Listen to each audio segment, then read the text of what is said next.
guys কাজিৰঙাৰ সন্ধিয়া আমি আছো কাজিৰঙাত আৰু আমি আছো হিল এণ্ড লেক ৰিজৰ্টত আজি ৰাতি আমি ইয়াতে থাকিম আৰু অহাকালি আমি গৈ আছো পুৰা জীৱ জন্তু চাবৰ কাৰণে কাজিৰঙা নেশ্যনেল পাৰ্ক নেকি ৰাষ্ট্ৰীয় উদ্যান ইণ্টাৰেষ্টিং কথা মই দুবাৰ চাফাৰী কৰিম এবাৰ হাতীত আৰু এবাৰ জীপত পুৰা এক্সপিৰিয়েঞ্চ ল'ম মানে কোনটেকুৱা লাগে আপোনালোকক জনাম আপোনালোকে ভিডিঅ'বোৰ চাই থাকিব আৰু ইহঁতক অকল জীপ চাফাৰী কৰাম আমাৰ ইহঁতে অকমান আগতে ইহঁতে এটা কেৰাম খেলাই হৈছিল গাইজ কেৰাম খেলাই হৈছিল আৰু বাইদেৱে ক'লে যে ফটো তুলিম দৌৰি গৈছে গোটেই আৰু চাওক আমাৰ এই খুৰাই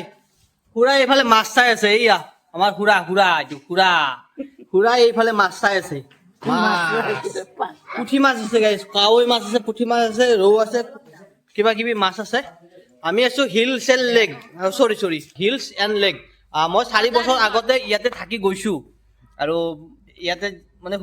ভাল লাগিলে সেইকাৰণে পুনৰবাৰ ইয়াতে আছো মানে বেলেগত আৰু নগলো ইয়াতে আহিছো ভাল লাগিছে কালি আমি চাফাৰী কৰিম পুৰা আৰু